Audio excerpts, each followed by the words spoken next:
Bonjour et bienvenue sur commentphotographier.com. Alors je réponds à vos questions, maintenant vous commencez à avoir l'habitude. Donc si vous avez des questions à me poser, n'hésitez pas, le lien s'affiche juste en dessous. C'est la page de contact du site commentphotographier.com. Donc dans le mobile du message, dans le motif ou dans le sujet, vous mettez question, tout simplement, et puis je me ferai un plaisir de vous répondre. Aujourd'hui je vais répondre à la question de Vincent. Et alors Vincent, il veut s'acheter un Nikon D810, donc bel investissement Vincent, très bel appareil, avec un objectif Sigma 24 mm 1.4, donc une focale fixe. Étant donné que c'est un full frame à 36,3 millions de pixels, j'ai cru comprendre qu'il était très sensible au flou de bouger. Je me demande si cela est aussi vrai qu'on peut le dire, et si oui, doit-on vraiment augmenter sa vitesse d'obturation lors d'une prise de vue à main nue? Alors, déjà Vincent, il faut bien faire attention dans ton message. Moi, ce que je comprends, c'est que tu me parles de l'appareil photo qui est sensible au flou de bouger.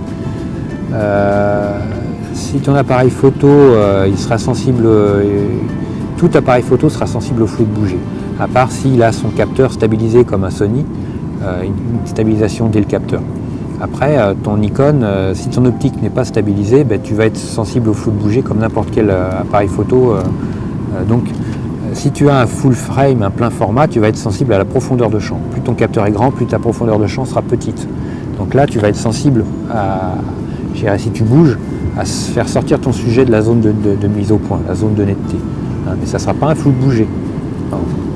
Si on veut, oui, parce que toi, tu risques de bouger, ou si ton sujet bouge, mais c'est pas en ayant une vitesse d'obturation plus rapide que tu régleras ce problème-là. Non, pour régler ce problème, il faut fermer son diaphragme pour avoir une profondeur de champ plus confortable. Après, pour le flou de bouger, si tu utilises un full frame avec un objectif non stabilisé, je dirais, un 24 mm, ça va aller, c'est un panoramique, donc ça sera plus confortable que si c'était un téléobjectif. Mais malgré tout, quand on a l'habitude d'utiliser une optique stabilisée, qu'on passe à... Moi j'ai le cas avec mon 24-70 2.8 chez Canon qui n'est pas stabilisé, donc il faut faire hyper attention. Parce qu'on a l'habitude d'utiliser une optique stabilisée, donc on ne fait pas trop attention à sa stabilité quand on fait nos photos.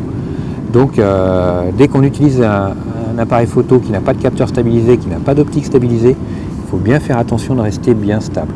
Après, moi je dis toujours, éviter de descendre en dessous 60e de seconde si on a des doutes. Et puis si on prend des photos à la volée, monter la sensibilité ISO. Par exemple, l'autre jour, je faisais des photos aériennes, j'étais au 2 millième de seconde, même au 2 millième de seconde en photo aérienne, ça bouge dans tous les sens, j'arrive à avoir des flous de bouger.